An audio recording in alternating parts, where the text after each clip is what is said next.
કામ કેવી રીતે કરવું. બહુ કેટેગરી છે. Donkey work, man work, smart work, wise work, આ બધા પ્રકારના વર્ક હોય છે કે ગધેડાની જેમ મજૂરી કરવી એ પણ કામ, મનુષ્યની જેમ વિચારીને કરવું એ પણ કામ. સ્માર્ટ કામ એટલે 2 કલાકનું કામ અડધો કલાકમાં પતાવી શકે, કાલનું કામ પણ આજે પતાવી શકે, ઓછા થાકે, ઓછી મહેનતે, સ્માર્ટ વર્ક. અને વાઇઝ વર્ક કે કામ કરતા પહેલા, કામ કરતા કરતા અને કામ કર્યા પછી પરિણામ છે એને અસર ન કરી શકે, એ શાણપણાથી કામ કર્યું કહેવાય. આ બધા પ્રકારના કામ શીખવાના. અને સીધું છેલ્લા કામ ઉપર નહીં જવાનું હું સ્માર્ટ વર્ક કરીશ, પહેલા ડોંકી વર્ક કરતા શીખવાનું છે. સીધું બહુ સ્માર્ટ કામ કરવું એવું નહીં, પહેલા ગધેડાની જેમ મજૂરી કરતા જીવનમાં શીખવાનું છે. પુરુષાર્થમાં તો પાછું જ નહીં પડવાનું.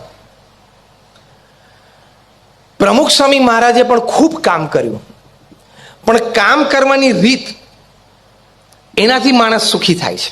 મેં કહ્યું એમ પરિશ્રમથી કામ કરે એટલે સુખી થવાનું પહેલું પગથિયું છે, પણ એ કામ કરવાની રીત આવડવી જોઈએ. પ્રમુખ સ્વામી મહારાજ વલ્લભ વિદ્યાનગરમાં હતા, તે એલિકોન એન્જિનિયરિંગ કંપની છે, હ્યુજ મલ્ટી કરોડ એમનું ટર્નઓવર છે. એમના જનરલ મેનેજર હતા નટુભાઈ પટેલ. અનેક વખત ત્યાં વિદ્યાનગર છાત્રાલય આવતા, ગુનાણુ રાગી પ્રમુખ સ્વામી મહારાજને મળતા, દર્શન કરવા બેસતા. સ્વામી પણ એમની સાથે ઘણો વાર્તાલાપ કરતા. એક વખત નટુભાઈએ પ્રમુખ સ્વામી મહારાજને સરસ પ્રશ્ન પૂછ્યો, બહુ પ્રેક્ટિકલ પ્રશ્ન પૂછ્યો. નટુભાઈએ પ્રમુખ સ્વામીને પૂછ્યું કે મેં તમને દિવસમાં તમામ પ્રકારની તમે જે દિનચર્યા કરો છો મેં નજરે જોયું છે. મેં તમને સવારે પ્રાતઃ બ્રહ્મણમાં જોયા છે, તમારી વ્યક્તિગત પૂજા કરતા મેં તમને જોયા છે, મેં તમને જમતા જોયા છે, લોકો સાથે વાર્તાલાપ કરતા જોયા છે, ફોન ઉપર વાતો કરતા જોયા છે, મીટિંગમાં બેઠેલા જોયા છે. ક્યારેય મેં તમારા ચહેરા ઉપર તણાવ કે દુઃખ કે આમ ફ્રસ્ટ્રેશન કે ગુસ્સો એની એક લકીર, એક રેખા પણ નથી જોઈ. આ કેવી રીતે બને? અને પોતે હસતા હસતા એમને કબૂલ કર્યું કે હું તો અહીંયા મેનેજર છું, માલિક તો છું નહીં. સાંજે 6 વાગે એટલે મારે કે એવી જવાબદારીને એવો બોજો ન હોય. હસતા હસતા કહેતા હતા કે સ્વામી તોય રાત્રે અમે 2 ઘૂંટડા પીએ નહીં તો ઊંઘ ના આવે. શેના? છાસના? અને કે આપ તો બહુ સરસ નિંદ્રા લઈ શકો છો સવારે ફ્રેશ. ત્યારે પ્રમુખ સ્વામી મહારાજે બહુ સરસ વાત કરી. આ આપણે બધાએ શીખવા જેવું છે. પ્રમુખ સ્વામી મહારાજે કહ્યું કે રોજ સવારે અમે ઉઠીએ એટલે અમારા ઈષ્ટદેવ ભગવાન સ્વામિનારાયણ અને અમારા ગુરુ યોગીજી મહારાજને પ્રાર્થના કરીએ કે આજે મારે શું કામ કરવાનું છે, અને એમની આજ્ઞા પ્રમાણે આખા દિવસ દરમિયાન ભગવાને અમને જે બુદ્ધિ શક્તિ આપી છે એ પ્રમાણે અમે કાર્ય કરીએ. અને સાંજ પડે, હવે સાંભળજો બરોબર, અને સાંજ પડે એટલે અમારા ઈષ્ટદેવ અને અમારા ગુરુના ચરણોમાં કામ મૂકી દઈએ કે મેં મારી બુદ્ધિ શક્તિ પ્રમાણે કર્યું છે, હવે પરિણામ તમારે જે આપવું એ આપજો, મને માન્ય છે. આ સુખી થવાની રીત છે કામ કરતા કરતા. આપણે કામ કરીએ, પરિશ્રમ પણ કરીએ, પણ દુઃખી ક્યાં થઈએ છીએ? આ પરિણામ કેમ ના મળ્યું? Right or wrong? મેં પ્લાનિંગ કર્યું, મારી બુદ્ધિ હતી, મેં એક્ઝિક્યુશન કર્યું, મેં એમાં પરિશ્રમ કર્યો, તો મને આ પરિણામ મળવું જ જોઈએ. પણ ભગવાન શ્રી કૃષ્ણએ અર્જુનને શ્રીમદ ભગવદ્ ગીતામાં ઉપદેશ આપતા વાત કરી, કર્મણ્યવાધિકાર હસ્તે મા ફલેશુ કદાચના. શું કહ્યું એમને? કે કર્મ કરવું એ તારું ફરજ છે, અધિકાર છે, તું કર. પણ ભગવાન શ્રી કૃષ્ણે શું કહ્યું? કે ફળ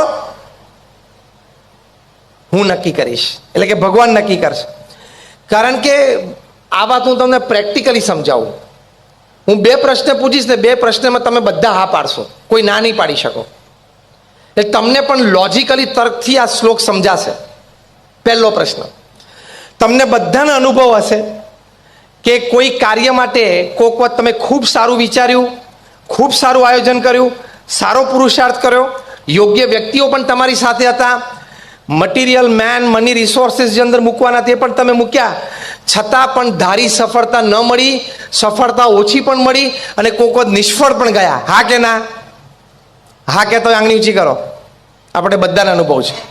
હવે બીજો પ્રશ્ન, આપણને બધાને અનુભવ છે કે કોઈક વખત આપણે ઓછું વિચાર્યું હોય, ઓછું પ્લાનિંગ કર્યું હોય, ઓછું એક્ઝિક્યુશન થયું હોય, આપણને પણ સંતોષ હોય કે મેં ધાર્યા પ્રમાણે અંદર મહેનત નથી કરી આ પ્રોજેક્ટમાં, અને યોગ્ય વ્યક્તિઓ પણ ન મળ્યા હોય, છતાં પરિણામ છે ધાર્યા બહારનું આવે, સફળતા પણ ધાર્યા બહારની આવે.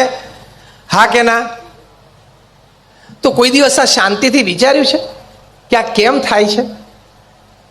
કે હું બધો પુરુષાર્થ કરું છું મારી બુદ્ધિ પ્રમાણે, ત્યારે ઘણી વખત પરિણામ ઓછું આવે છે. કોક વખત આવી જાય છે, અને કોક વખત બધું ઓછું હોય છે ત્યારે વધારે પરિણામ આવે છે. આ શ્લોકની ગવાહી, પ્રૂફ છે. ભગવાન શ્રી કૃષ્ણ જે અર્જુનને કહ્યું કે પરિણામ હું નક્કી કરીશ.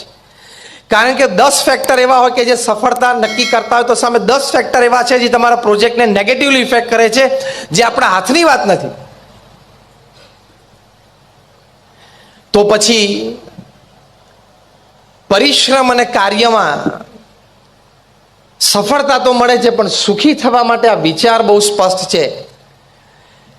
મારી જવાબદારી એ છે કે મારે મારી બુદ્ધિ શક્તિ આવડત પ્રમાણે પુરુષાર્થ કરી લેવાનો, પછી પરિણામ ભગવાનની ઈચ્છા. અમને મોટામાં મોટો શબ્દ આ શીખવાડવામાં આવ્યો છે, ભગવાનની ઈચ્છા. એટલે બહુ જ મોટી વાત છે અને હકીકત છે. આપણું કર્તવ્ય, અથવા તો કર્તવ્ય કરતા સ્પષ્ટ શબ્દ આપણી પહોંચ કેટલી છે. જે બુદ્ધિ શક્તિ આવડત ભગવાને આપી હોય, અને કદાચ પુરુષાર્થથી થોડીક વધારે કેળવી હોય, એ બધી મૂકીને આપણે આપણા કાર્યક્ષેત્રમાં પુરુષાર્થ કરી લેવાનો. પરિણામ તો ભગવાન નક્કી કરે છે. એ સમજણ હશે ને તો તમે સુખી કાર્ય કરતા કરતા પણ રહી શકશો. નહીં તો રોજ દુઃખી થશો. રોજ એટલે પ્રેક્ટિકલી રોજ. હા, એવરી ઇવનિંગ સાંજે તમને એમ થશે કે આ નથી થતું, આ નથી થતું, એમ નથી થતું. એમાં બે જ વાત, કાલ સવારે પણ હું આની માટે પ્રયત્ન કરીશ, અને હું આશાહીન થઈશ નહીં.